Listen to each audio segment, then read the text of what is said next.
Assalamualaikum warahmatullahi wabarakatuh, serta salam sejahtera bagi kita semua. Pertama-tama mestinya kita panjatkan puji syukur dulu kepada Tuhan Yang Maha Esa karena pada kesempatan sore ini kita bisa bertatap muka meskipun melalui Zoom ya, dalam keadaan sehat walafiat, dan semoga apa nanti yang akan kita diskusikan di sore ini bisa memberikan manfaat pencerahan bagi kita semua, khususnya masyarakat atau yang mengikuti klinik hukum ini. Jadi di dalam sore kali ini klinik hukum, program studi hukum, program magister Untak Semarang itu memang mempunyai kegiatan yang rutin di setiap bulan itu 2 kali, dan di kali ini kita mencoba akan mendiskusikan beberapa permasalahan yang ada saat ini yang memang sedang menarik ya, permasalahan hukum khususnya hukum pidana yang sangat menarik perhatian publik. Hampir semuanya tersorot di situ ya.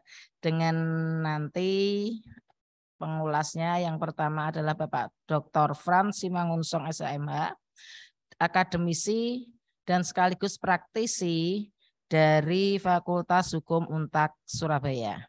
Selamat datang Pak Dr. Frans. Ya, selamat datang juga Ibu. Selamat ini bisa mengisi di acara klinik hukum untuk Untak Semarang. Terima kasih. Iya. Dan selamat datang pula kami ucapkan kepada Bapak Doktor Kandidat ya, Kandidat Doktor Kastubi SHMHum. Beliau adalah dosen, akademisi sekaligus praktisi dari Fakultas Hukum Untak Semarang. Selamat sore Pak Dr. Kastubi. Selamat sore Ibu. Ya, yang pertama-tama ini saya mencoba untuk minta pendapat mungkin atau pandangan dari Bapak Dr. Frans dulu mengenai permasalahan yang sedang marak dibahas, bahkan persidangannya ini sangat maraton tentang peristiwa kalau masyarakat mengenalnya itu Verdi Sambo gitu ya. Nah, itu bagaimana menurut pandangan Pak Dr. Frans ini terkait masalah ini yang banyak sekali istilah gitu ya. Artinya ada banyak tersangkanya, kemudian ada juga ada istilahnya yang mungkin masyarakat juga masih bingung, terutama obstruction gitu ya, obstruction justice. Apa yang sebenarnya apa arti dan sebenarnya maksud dari istilah ini? Monggo Bapak. Ya, baik. Terima kasih Bu dari apa yang telah disampaikan juga di awal tadi oleh Ibu bahwa memang kasus FS ini memang lagi memang menjadi perhatian publik memang ya, yang kita ketahui sendiri bahwa memang di mana masyarakat berfokus gitu ya untuk melihat sejauh mana sebenarnya perkembangan dari kasus yang sudah masuk tahap persidangan saat ini. Nah, memang kalau kita melihat sebenarnya istilah dari obstruction of justice itu memang mungkin di beberapa kalangan di masyarakat pastinya mungkin kurang familiar dengan istilah ini. Tetapi kita di Fakultas Hukum biasanya tentu sudah sangat familiar dengan istilah ini. Tetapi cobalah kita melihat sedikit, mengulas terkait obstruction of justice ini. Memang belakangan ini memang seringkali terdengar istilah ini ya, yang dimana memang disampaikan oleh berbagai pihak, misalnya baik itu oleh advokat, oleh ahli hukum, bahkan juga pengamat hukum mengatakan istilah dari obstruction of justice ini. Nah, memang kalau kita melihat dari istilah ini, tentunya obstruction of justice ini memang berkembang dulunya memang pada negara-negara common law tentunya, yang berarti memang dapat diartikan bahwa obstruction of justice ini adalah suatu tindakan sebenarnya untuk menghalangi proses peradilan pidana yang dimana memang ada ancaman untuk menghalangi proses peradilan pidana tadi. Maka dengan demikian dalam upaya menghalang-halangi ini ada ancaman di situ, ada ancaman pidana tentunya. Bahkan juga dalam obstruction of justice ini ada juga tindakan-tindakan lainnya yang bisa dilakukan untuk menghalangi proses pidana tadi. Makanya lebih mudah dan lebih gampang kita untuk memahami obstruction of justice ini adalah bisa dikatakan adalah menghalangi proses peradilan gitu ya, menghalangi proses penyidikan yang ada. Seperti itu dulu yang bisa saya sampaikan di awal. Terima kasih. Iya, tadi oleh Bapak Dr. Frans dikatakan bahwa obstruction justice ini secara umum bisa dikatakan adalah mencoba menghalang-halangi sebuah penyelidikan penyidikan gitu ya, atau proses peradilan. Lalu kalau boleh tahu, sebenarnya obstruction justice ini kan tadi berarti ada upaya untuk menghalangi. Kemudian ada ini ada tidak sanksinya apa terhadap pelaku yang mencoba atau pihak-pihak yang mencoba menghalangi penyelidikan atau proses peradilan ini? Iya, kalau kita berbicara terkait sanksi dalam obstruction of justice ini memang pertama memang istilah ini memang tidak dikenal di dalam Kitab Undang-Undang Hukum Pidana kita, obstruction of justice. Tetapi kalau berbicara terkait konteksnya adalah menghalangi penyidikan atau proses di pengadilan, maka obstruction of justice ini dapatlah kita lihat di dalam pasal 22 ayat 1 ya, di dalam KUHP kita, yang dimana memang itu mengarah kepada obstruction of justice tadi gitu. Di dalam pasal 22 ayat 1 tentunya ancaman pidana pun sudah ada di dalam pasal 221 itu, yang dimana memang sedikit dalam konteks 221 itu dikatakan bahwa barang siapa yang melakukan perbuatan menutupi tindak pidana yang dilakukan dengan cara misalnya menghancurkan, menghilangkan dan menyembunyikan barang bukti, ada ancaman pidana di situ, yaitu bentuk ancaman pidananya memang bisa sampai 4 tahun seperti itu. Ya, demikian ini tadi menurut Bapak Dr. Frans. Saya coba ke Pak Kastubi dulu ya Bapak. Bagaimana Pak Kastubi kalau artinya ada yang pihak-pihak yang mencoba menghalangi ini, apa yang harus tadi kan ancamannya juga sudah disebutkan, itu termasuk tindakan pidana. Lalu kira-kira apa sih tujuan dari seseorang atau pihak yang melakukan obstruction justice ini menurut Pak Kastubi? Monggo silakan. Terima kasih Ibu. Begini, kalau kita mau menengok ke belakang, ya, dari peristiwa korupsi yang dilakukan oleh ketua dulu itu MPR DPR itu Pak Setio Novanto, itu sudah terjadi ya yang namanya obstruction of justice, istilah kerennya. Namun kalau dijabarkan itu setiap orang atau barang siapa yang mencegah, merintangi dan menggagalkan ya dalam proses penegakan hukum ya, yang terutama penyidikan, penuntutan maupun pemeriksaan sidang pengadilan, itu sudah masuk ranah yang namanya obstruction of justice. Jadi dulu itu ada yang namanya penasihat hukum Setio Novanto, namanya Frederick Yunadi, itu pernah dipidana 7,5 tahun. Itu karena merekayasa dan nutup-nutupi dalam proses di KPK. Yang tersangkanya itu Pak Setio Novanto. Makanya ketika itu dia mendapatkan julukan penasihat hukum bakpao itu karena merekayasa ada yang kepalanya Pak Setio Novanto itu benjol kayak bakpao. Padahal sebelumnya itu juga merekayasa ya. Jadi dia minta kalau Pak Setio Novanto itu harus rawat inap karena hipertensi, karena diabetes. Namun Hanya yang berani itu dokter siapa itu saya lupa itu, ya ada dokter satu itu yang berani, sehingga itu juga terlibat dalam tindak pidana obstruction of justice juga di samping Pak Fredrik Yunadi. Nah, sekarang ini ya terulang dengan adanya kasus Sambo. Nah, dengan adanya pengulangan perbuatan atau tindak pidana yang dilakukan termasuk diantaranya ya karena sudah pemeriksaan di sidang pengadilan itu kayak Pak Hendra Kurniawan, kemudian Cuk Putranto, Arif Rahman Arifin, nah dan lain-lainnya itu dituduh atau didakwa oleh jaksa ya. Sekarang ini dia masuk ranah yang namanya obstruction of justice. Apa yang disampaikan Pak Fran tadi, memang di dalam KUHP itu sudah mengatur ya. Dalam pasal 221 ya ayat 1 ya itu termasuk mencegah, merintangi, menggagalkan.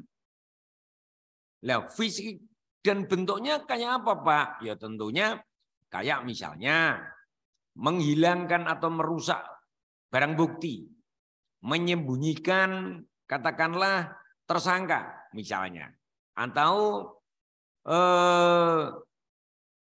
melarikan ya saksi-saksi yang dianggap penting, itu juga masuk ranah yang namanya obstruction of justice. Jadi itu bisa dipidana, jelas bisa dipidana karena dalam pasal 221 ya itu diancam dengan 9 bulan. Namun itu dalam tindak pidana umum konvensional. Ada juga dalam pasal 21 ya Undang-Undang Nomor 31 tahun 1999 itu tentang pemberantasan tindak pidana korupsi ya.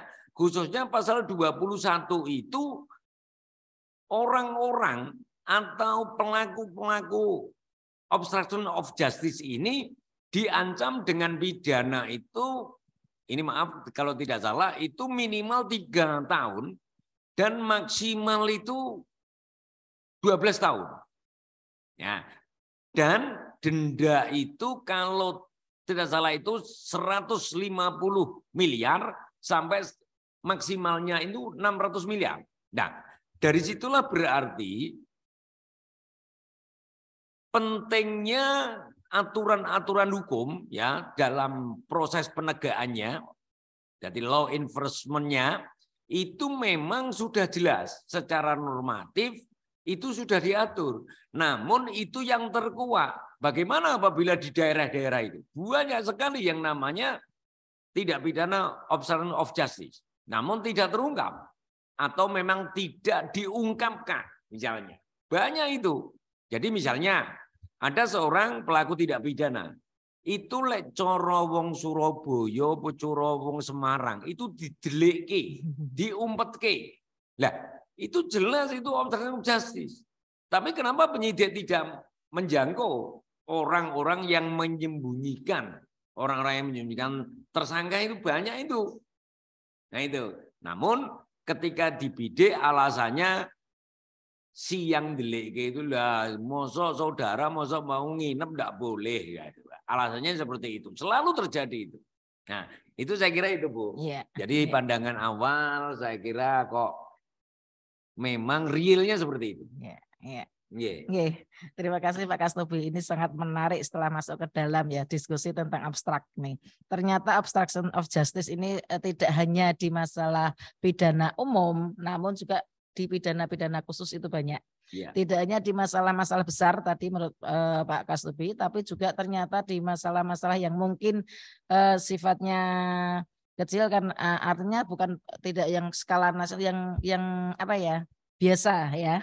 Itu juga banyak tadi menghalang-halangi, merintangi, menghalangi atau menggagalkan dengan bisa saja menyembunyikan ya, menyembunyikan fakta yang ada yang apabila terungkap itu menjadi sebenarnya bukti gitu ya misalnya kan gitu. Nah, sanksinya juga cukup berat, namun kenapa terjadi selalu ada terjadi hal seperti ini? Menurut Pak Dr. Frans, saya ke Pak Dr. Frans dulu. Kira-kira bagaimana Pak sebaiknya ini ke depan agar sikap-sikap seperti ini itu menjadi tidak ada kalau bisa gitu ya, atau tidak menjadi jurisprudensi gitu ya. Tadi kan di Pak Kastu bilang ada contoh waktu penyelidikan korupsi Pak Stianto, siapa Pak tadi? Maaf. Setio Novanto. Setio Novanto, anggota Dewan Ketua DPR DPR Pusat ya. Monggo Pak Dr. Frans, kami persilahkan untuk menyampaikan pendapat atau visinya ke depan seperti apa supaya tidak sering terjadi obstrak seperti ini, obstruction of justice. Ya, memang kita lihat apa namanya, lagi-lagi memang di Indonesia kita lihat tadi seperti yang sudah disampaikan juga, bahwa memang di dalam pasal 221 ayat 1 ini memang terkandung memang bahwa ancaman itu memang ringan. Nah, yang disayangkan juga memang pada kasus ini yang sangat disayangkan adalah di mana itu dilakukan oleh apa namanya penegak hukum itu sendiri. Dan beberapa kita lihatlah bahwa beberapa apa namanya anggota Polri itu justru malah ditetapkan sebagai tersangka dalam penanganan kasus ini. Nah, memang kalau kita melihat rendahnya ancaman hukuman yang dapat dikenakan kepada pelaku obstruction of justice ini memang udah sangat lemah sekali. Jadi sangat lemah dan ini tidak akan memberikan apa namanya efek jera atau presiden yang baik juga nanti ke depannya. Dan ini akan bisa saja apa berlangsung secara terus-menerus kalau memang tidak ada aturan yang lebih tegas lagi dengan ancaman juga yang lebih berat kepada apa namanya pelaku obstruction of justice ini. Tentu ini juga harus dipikirkan juga oleh apa namanya nantinya oleh pembuat undang-undang supaya ada hal yang mengatur terkait dengan obstruction of justice ini dengan ancaman yang lebih yang bisa dikatakan lebih berat gitu. Ya, lebih berat tadi. Nah, makanya memang sekali lagi saya katakan bahwa tidak adanya ancaman yang berat tadi, maka ini bisa saja berpotensi akan terjadi lagi. Karena kita memang kita ketahui bahwa aturan itu belum ada secara eksplisit itu menegaskan bahwa pelaku ini dapat nanti diancam dengan hukuman yang maksimal gitu. Nah, maka ini menjadi tugas bersama. Dan tentunya juga kita tahu bahwa dalam obstruction of justice ini juga nanti bagi pelaku-pelaku itu apakah juga nanti bisa dijadikan sebagai alasan pemberat terhadap apa namanya penjatuhan putusan oleh hakim gitu. Ini juga menjadi hal yang juga kita tunggu-tunggu nanti misalnya ketika sudah sampai pada putusan. Nah, karena memang pelakunya adalah penegak hukum itu sendiri. Nah, ini yang juga harus kita lihat. Karena apa? Karena memang kita melihat juga dari sisi masyarakat. Masyarakat jangan-jangan meragukan nanti bagaimana penegakan hukum ini terhadap pelaku-pelaku yang sudah ditetapkan dalam obstruction of justice ini terhadap sanksinya. Kalau terlalu ringan juga tentu stigma masyarakat terhadap penegakan hukum itu juga tentu akan berpengaruh. Tetapi kalau mungkin bisa lebih apa namanya lebih maksimal, tentu juga kepercayaan masyarakat terhadap penegakan hukum itu juga semakin baik tentunya. Nah, makanya sekali lagi saya katakan bahwa obstruction of justice ini kedepannya dalam regulasi harus diatur sedemikian rupa, ya jelas. Dan juga harus bisa dipetakan. Kalau misalkan obstruction of justice itu dilakukan oleh masyarakat umum, bagaimana hukumannya? Dan bila mana dilakukan oleh penegak hukum, dalam hal ini yang menegakkan hukum itu sendiri, bagaimana juga sanksinya? Tentu kan ada apa namanya disparitas yang harus bisa dirumuskan di dalam satu norma nantinya seperti itu. Supaya nanti juga harus kita bisa membedakan agar ada rasa keadilan di situ. Kalau dilakukan oleh masyarakat umum atau sipil dengan penegakan hukum, dengan penegak atau aparat penegak hukum itu sendiri, tentu ini harus berbeda. Kita melihat pada sudut yang berbeda juga karena mereka adalah pelaku atau pelaksana dari penegak hukum itu sendiri. Saya kira itu dulu sementara jawaban saya, Bu. Terima kasih. Iya, terima kasih Pak Dr. Frans. Ini sangat menarik sekali. Jadi kalau terkait tadi kenapa sudah ada peraturan sanksinya, namun ternyata itu masih sering terjadi. Nah, menurut Pak Frans tadi saya ingat bahwa di dalam teori sistem hukum tadi kan ada substansi, struktur dan kultur, dan sepertinya Pak Frans sudah mengatakan substansinya pun ya gitu ya, sudah menyinggung substansinya. Itu kurang apa? secara substansi sudah diatur, namun strukturnya gitu ya. Ya. Strukturnya, aparatnya yang belum. Kalau menurut Pak Dr. Kastubi bagaimana ini? Kalau kita kaitkan dengan sistem hukum, dari substansi, struktur dan kultur, monggo silahkan. Iya. Terima kasih Ibu. Begini, memang ada kiem hukum ya yang kita miliki sekarang ini. Orang memang tidak semua itu tahu aturan tentang hukum. Namun ada game semua orang dianggap mengetahui hukum, inilah yang bagi saya menyesatkan. Bagi saya ya, menyesatkan. Karena apa? Memang mestinya penegak hukum sendiri itu jangan bosen dan lelah menyampaikan sosialisasi aturan-aturan hukum itu. Jangan bukan berarti terus kowe kan kudu ngerti hukum, tidak semudah itu. Makanya dengan adanya perbuatan-perbuatan yang mestinya ya tidak diketahui masyarakat. Di samping ya penegak hukum itu mestinya tidak hanya menindak, namun juga ada yang bersifat mencegah gitu loh Mas. Jadi kalau mencegah itu lebih baik daripada menindak kan begitu ya. Kalau orang mungkin penyakit itu mencegah itu lebih baik daripada mengobati kan begitu. Lah kalau saya lihat ya, karena juga saya itu sebagai praktisi. Itu kadang-kadang ya penegak hukum sendiriku kalau wong Jawa Timur kaworo Jawa Tengah ku saenake udele. Saenake udele ku ya karep-karepe dhewe, karepmu gitu. Namun yang namanya sosialisasi itu dilakukan ketika ada undang-undang baru. Rata-rata seperti itu. Ya Mas Fran ya. Tapi kalau KUHP, walau KUHP buatane londo, tinggalane kolonial. Itu seolah-olah orang itu dianggap mengetahui, padahal tidak. Nah, contohnya yang ini kami ambil yang lain, namun sering terjadi. Orang yang menganiaya atau membunuh binatang piaraan. Ini di televisi itu kan sering sekali. Padahal itu tidak pidana itu. Nah, itulah kenapa orang kok malah binatang piaraan dibantai, disiksa, dianiaya. Ini tidak pidana, tapi orang alah kadar kewan, alah kadar binatang. Itu akhirnya apa? Nah, sekarang apa yang muncul? Paling disuruh buat pernyataan, jangan mbok ulang. Polisi itu seperti ini. Karena dia menyadari lupa kalau saya itu belum mensosialisasikan perbuatan itu. Makanya sering pasti itu disuruh bikin pernyataan. Kayak balapan liar. Gitu Mas? Kayak balapan liar itu kan suruh bikin pernyataan. Sama aja itu. Sekarang yang banyak itu kucing-kucing dibantai, dianiaya. Padahal itu tidak pidana itu mestinya. Tapi apa sanksinya? Disuruh buat pernyataan. Nah, seperti itu. Nah, tidak beda dengan obstruction of justice. Ya, kita kembali ke tema awal. Itu memang harus dan wajib disosialisasikan penegak hukum. Sampai-sampai mungkin dari kami sebagai kaum akademis, Mas, itu tetap menyampaikan di masyarakat melalui penyuluhan-penyuluhan hukum. Namun memang orang itu baru tahu, ya mungkin karena media yang mentontonkan, oh jebule orang yang merubah, merusak, menghilangkan CCTV itu termasuk iso dihukum ya.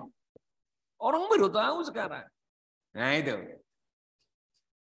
Disinilah maka adanya sosialisasi kalau perlu ya dari pusat sampai daerah, artinya dari Mabes sampai ke Polsek itu harus ada semacam apa itu kegiatan baru.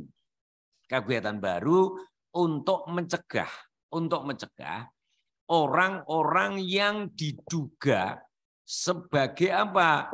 Sebagai yang namanya menghalang-halangi dalam proses penyelidikan, penyidikan, penuntutan, dan pemeriksaan sidang pengadilan. Itu mestinya dalam, makanya istilah obstruction of justice itu diartikan secara luas, itu menghalang-halangi, merintangi, menggagalkan dalam proses penegakan hukum. Bukan proses peradilan, tapi penegakan hukum. Nah itu. Jadi kalau dilihat dari arti bahasa, memang justice itu tidak bisa artinya diartikan sebagai penegak hukum.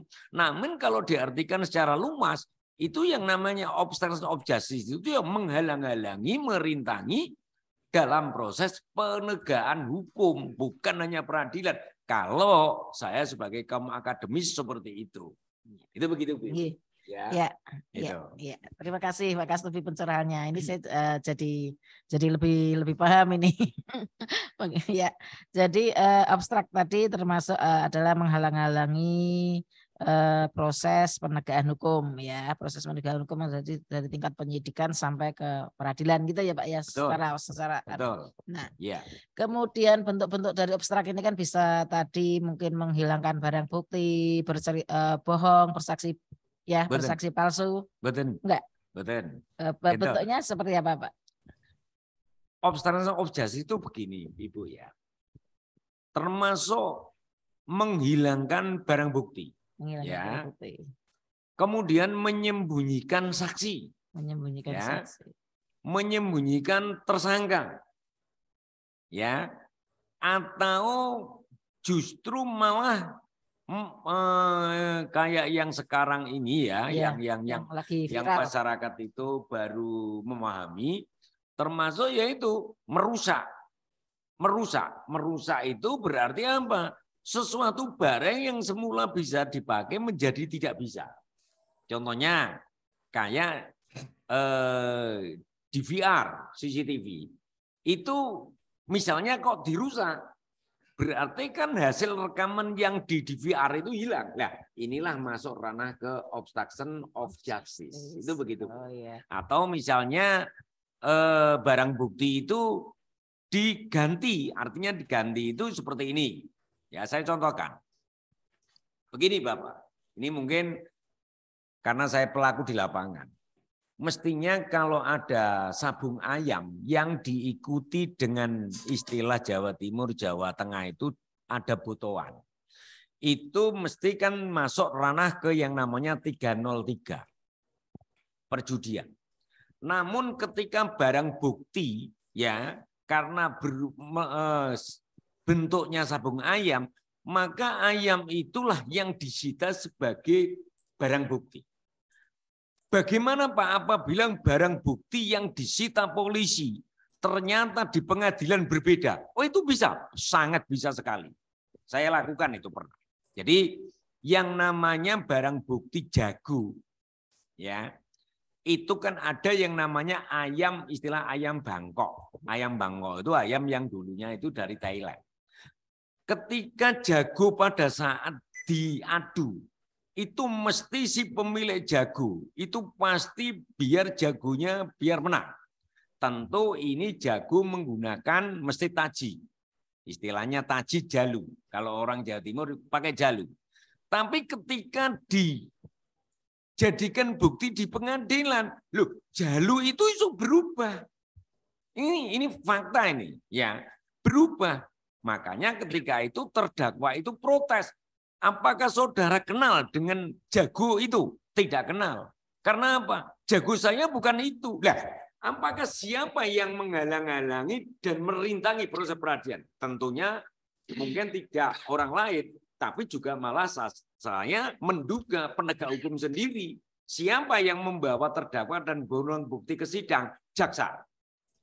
Nah, dari sinilah apakah ini juga terjadi obstruction of justice? Jelas itu obstruction of justice. Namun ketika terjadi itu, hakim juga diam. Karena hakim mungkin melihatnya, wah ini boloku dewi nanti malah terseret-seret. Nah itu terjadi. Itu begitu Bu. Ya. Nah, aneh kan? Iya. Aneh, tapi itu ada.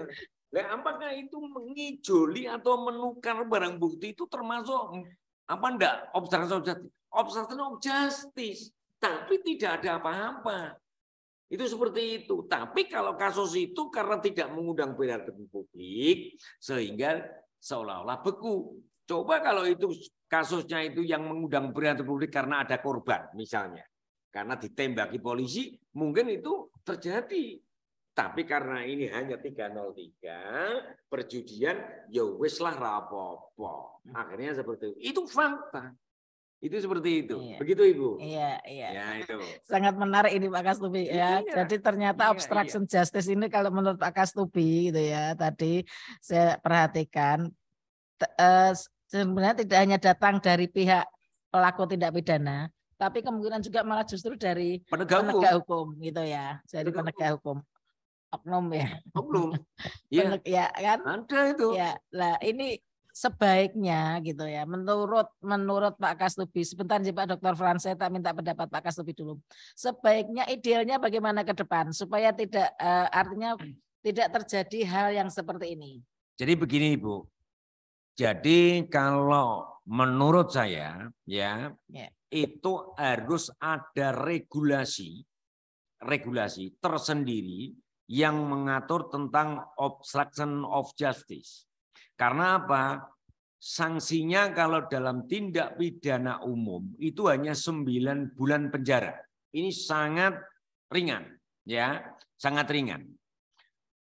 Kalau ada undang-undang tersendiri, tentunya mengatur siapa orang awam atau biasa dan siapa yang melakukan. Apabila nanti dilakukan oleh penegak oknum dari penegak hukum sendiri, itu ancaman pidananya diperberat. Kalau ada regulasi tersendiri. Namun ketika tidak ada regulasi, akhirnya hanya 9 bulan, untuk apa? Kalau saya seperti itu Ibu. Makanya kalau itu dilakukan oleh penegak hukum, maka ancaman pidana pokoknya ditambah setengah atau sepertiga atau 2/3. Dan ini jelas ada pembelajaran. Karena saya mengetahui seperti itu. Mosok barang bukti dijoli. Cuma ini misalnya terjadi, ya Mas ya.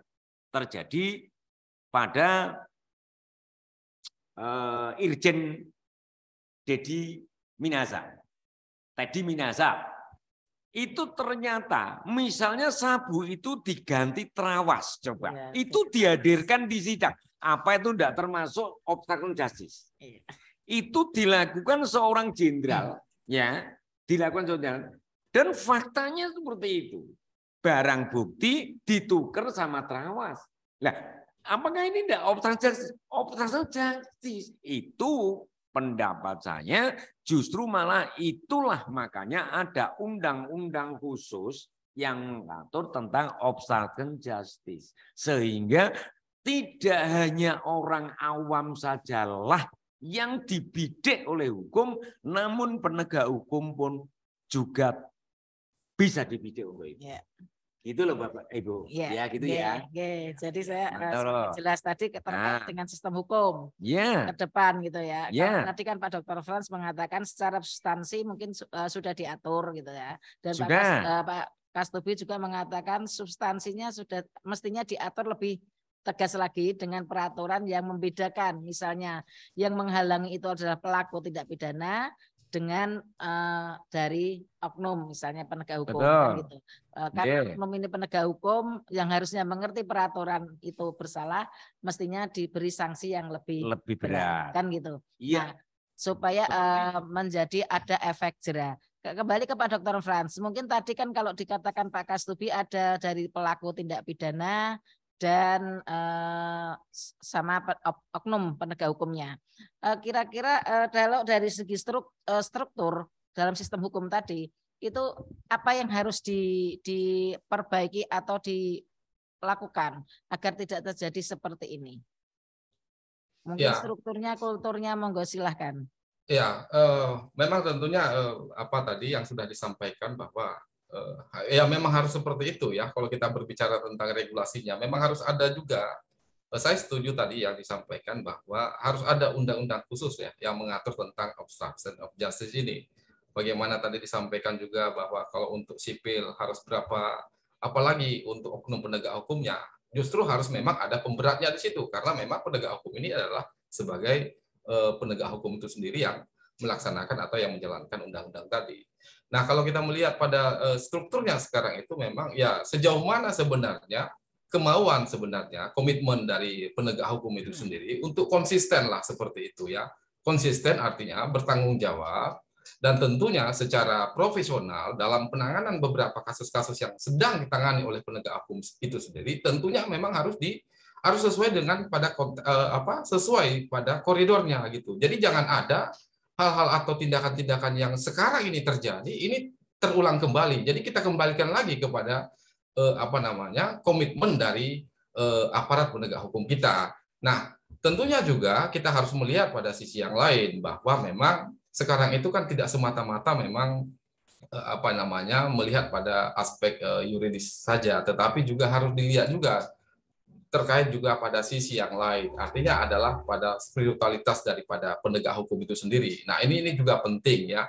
Nah, makanya sekarang itu di samping secara normatif ada hal-hal yang lain juga yang harus dikuatkan. Secara spiritual itu juga bagi penegak hukum itu sendiri juga harus kuat seperti itu. Nah, inilah yang harus dikombinasikan. Nah, di sisi yang lain juga terkait budaya hukum di masyarakat kita juga misalkan seperti itu. Pemahaman-pemahaman dan ketaatan juga ya. Dan juga tadi sudah disebutkan bahwa setiap orang itu harus dianggap tahu hukum, tahu aturan walaupun belum pernah mungkin membacanya, bentuknya kayak apa, substansinya kayak apa, mungkin seperti itu. Karena kita tahu juga masyarakat kita juga harus diberikan edukasi juga secara kontinu yang harus dilakukan untuk bisa memahami dan mentaati terkait hukum yang ada, supaya apa? Supaya nantinya tentu ini hukum itu menjadi pedoman dalam berperilaku oleh masyarakat kita. Jadi bukan hanya oleh masyarakat kita, juga kepada penegak hukum itu sendiri yang juga harus kita pahami bahwa lebih mengetahui penegak hukum itu justru lebih tahu hukum itu sendiri dibandingkan dengan masyarakat tadi. Nah, inilah yang harus dilakukan dalam hal ini. Saya kira itu pendapat saya kembalikan. Iya, terima kasih Pak Dr. Frans. Tadi pendapat pendapat Pak Dr. Frans sebagai seorang akademisi. Kemudian kan Pak Dr. Frans ini sudah sampai seorang akademisi kan juga seorang praktisi, ya. Bagaimana pendapat Pak Frans sebagai praktisi terhadap obstruction justice ini? Iya, saya kira sebagai seorang praktisi pun kita sama-sama ya harus berkomitmen juga ya. Dan juga kita tahu bahwa seorang praktisi atau advokat itu juga bagian daripada penegak hukum itu sendiri. Tentunya juga harus ada juga penguatan dalam memahami dari berbagai regulasi yang ada. Begitu juga dalam memahami dan menyelesaikan misalnya kasus-kasus yang sedang ditangani, apalagi yang berhubungan dengan obstruction of justice ini juga kita harus komit juga. Nah, memang dibutuhkanlah sebenarnya kebersamaan, sinergisitas dari instansi-instansi dari penegak hukum itu sendiri untuk berkomitmen ya dalam penegakan hukum yang baik itu tentu harus ada yang namanya komitmen bersama seperti itu. Nah, tentunya juga sebagai seorang praktisi kita juga bisa melihat dari beberapa kasus-kasus yang terjadilah seperti saat ini terjadi. Saya juga sebagai seorang praktisi tentu belajar banyak dan sangat memahami bagaimana obstruction of justice ini nantinya supaya bisa memberikan arah yang lebih baik lah tentunya. Dan juga saya berharap juga supaya khususnya bagi penegak hukum itu sendiri atau oknum lah seperti itu dan juga bagi yang lainnya supaya janganlah sampai melakukan tindakan-tindakan yang tidak terpuji dalam hal ini misalnya kaitannya dengan obstruction of justice itu. Atau juga tadi sudah disampaikan sebagai contoh tadi ya disampaikan oleh Bapak bahwa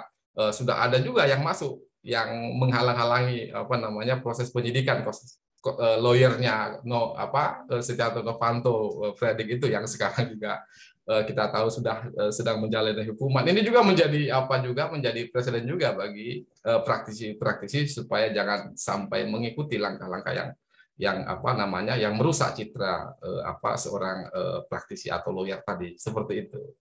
Iya. J. Ya, terima kasih Pak Dr. Frans. Kembali ke Pak Kastubi. Tadi Pak Kastubi sudah banyak memberikan contoh terkait dengan praktisinya ya, contoh-contoh kasus terkait dengan. Sekarang saya mencoba untuk pendapatnya sebagai seorang akademisi.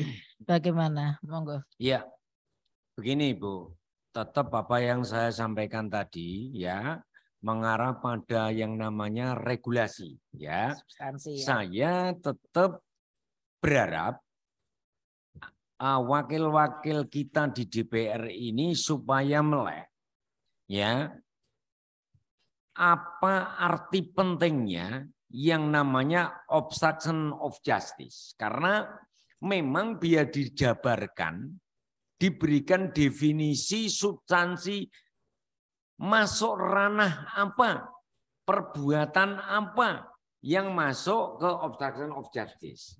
Sehingga kayak orang misalnya dititipi ya, karena saya itu misalnya sebagai seorang supir, saya itu punya akal busuk. Biar apa? AC, blower, semua saya ganti dengan yang jelek. Saya tuker biar saya dapat uang. Nah, dari hasil kejahatan itu, ya, kejahatan itu, saya simpen kepada teman saya yang tahu kalau saya itu memang biasa mencuri. Nah, ini kan patut diduga kalau orang-orang yang dititipi ini, wah ini barang beneran apa? Enggak, barang haram atau halal. Nah, kayak gitulah yang nanti bisa dijerat atau dimasukkan karena obstruction of justice. Nah, karena apa? Itu termasuk menghalang-halangi dalam proses penegakan hukum. Itu begitu, Bu. Karena apa? Ya tadi, misalnya AC atau blower atau apapun, kalau saya sebagai supir kok saya pakai mobil baru, tak tukar yang jelek saja misalnya. Nah, ini kan niat jahat. Ya, sikap batin jahatnya di sini ada. Nah, itulah yang dititipi dari hasil-hasil proses pengambilan kejahatan dulu, mestinya bisa diproses. Tapi sampai sementara ini tidak ada. Itulah. Tidak ada itu. Nah itu makanya biar masyarakat melek hukum, maka biar tidak campur aduk, karena baik di KUHP maupun di undang-undang di luar KUHP diatur, kalau saya biar diatur oleh undang-undang tersendiri, ya, maka biar semua orang tahu. Nah, dari proses-proses seperti inilah, apakah tidak bisa Pak dijerat hukum? Seperti contoh yang saya sampaikan tadi, seolah-olah kalau penegak hukum itu melakukan kesalahan, terus diem. Nah, cuman ini karena bosnya ketangkep, ya ketangkep semua anak buahnya misalnya. Ini kan anggota semua ini rata-rata. Nah, disitulah maka ada ancaman. Coba kalau ini, katakanlah pidana, paling maksimal 9 bulan. Karena aturannya 9 bulan. Lek korupsi, memang beda. Ya. Jadi 3 sampai 12 tahun. Ini kenapa 9 bulan itu? Nah kalau sudah ditahan 4 bulan, 5 bulan, tinggal berapa kalau diputus 7 bulan misalnya. Nah makanya ancamannya harusnya kalau penegak hukum, karena penegak hukum itu yang tahu, makanya harus ditambah ancaman pidananya. Begitu. Ya. Ini KUHP pasal 221 ini kan tidak melihat siapa yang melakukan. Kan begitu, Bu. Apa itu aparat penegak hukum atau orang biasa seperti saya? Nah, ini. Makanya kalau bikin undang-undang yang sifatnya spesifik, tentu orang akan lebih takut, dan apabila dia nekat, tentu akan jerat. Karena yang namanya pidana juga tidak lepas dari unsur Mensur ya. ya, Ya. begitu Ibu. Oke. Jadi ini menarik ya. Jadi intinya kan bahwa kalau kita kaitkan dengan sistem hukum tadi secara substansi sebenarnya sudah ada, namun kurang begitu optimal karena dipengaruhi oleh beberapa faktor kan. Ada struktur tadi yang memang belum menegakkan secara benar menaati peraturan. Lalu mungkin kultur juga ya berpengaruh, kultur budaya baik dari masyarakat, pelakunya, tindak pidana sendiri maupun mungkin dari aparatnya ya. Nah, Pak Kasubdi tadi mengusulkan sebaiknya itu kalau di sini kan masih peraturannya di KUHP ya, pidana di KUHP. Tapi tadi mungkin untuk memberi efek jera bisa diatur tersendiri, itu idealnya gitu menurut Pak Kasubdi ya, supaya itu menjadi bisa diketahui oleh masyarakat baik apa yang dimaksud dengan obstruction justice tadi, kemudian sanksinya dan harapannya nanti akan menjadikan efek jera. Kalau menurut Pak Frans kira-kira setuju nggak dengan usulan Pak Kasubdi ini yang undang-undang tersendiri atau mungkin masih dimasukkan dalam KUHP gitu supaya kalau Pak Kasubdi kan supaya tidak tersebar ya Pak Kasubdi ya, karena ada beberapa. Nah ini bagaimana menurut Pak Frans? Iya. Memang saya lebih setuju memang kalau memang ada satu undang-undang yang yang lebih bersifat khusus ya untuk kasus obstruction of justice ini. Dan juga kalaupun tidak ada yang khusus, setidak-tidaknya memang dalam rancangan undang-undang KUHP kita yang memang sekarang sudah bergulir ini yang sudah ada, tentunya juga mungkin saja bisa jadi juga perlu ditambahkan juga mungkin dalam RKUHP kalau memang itu dirasa adalah perlu seperti itu, artinya adalah di luar yang khusus ya seperti itu. Nah makanya kedepannya ya untuk menciptakan keadilan dan kepastian itu kedepannya memang harus diperkuat atau ditambahkan ketentuan yang terkait dengan obstruction of justice ini. Kalaupun tidak di undang-undang khusus, setidak-tidaknya di RKUHP kita yang ada sekarang ini itu bisa dimasukkan. Nah, makanya jika tidak memang ada, maka tentu ini akan bisa kalau tidak ada dilakukan perubahan terkait dengan obstruction of justice ini dalam rancangan undang-undang KUHP kita, tentu ini bisa nanti merusak sistem peradilan pidana kita yang ada dan tentu juga bisa merusak kepercayaan masyarakat terhadap hukum kita tentunya. Jadi harapan saya mudah-mudahan nanti ke depannya ini bisa dipikirkan dan juga bisa diformulasikan baik itu juga bisa dia bersifat khusus ataupun setidak-tidaknya dalam RKUHP yang saya sebutkan tadi ini bisa ditambahkan dengan ketentuan-ketentuan tertentu khusus untuk obstruction of justice ini. Saya kira itu, Bu. Iya, berarti ya, intinya gitu ya, boleh saya simpulkan sebelum kita akhiri gitu ya, bahwa obstruction justice memang perlu diatur secara khusus di undang-undang tersendiri, tujuannya agar itu semua tidak akan ada hal-hal yang dalam hal-hal yang akan menghalangi proses penegakan hukum gitu ya. Nah, dan kemudian dan ini diatur tujuannya juga kan supaya bahwa tujuan hukum itu kan ada 3 ya, ada keadilan, kepastian hukum dan kemanfaatan. Dan memang kita tidak bisa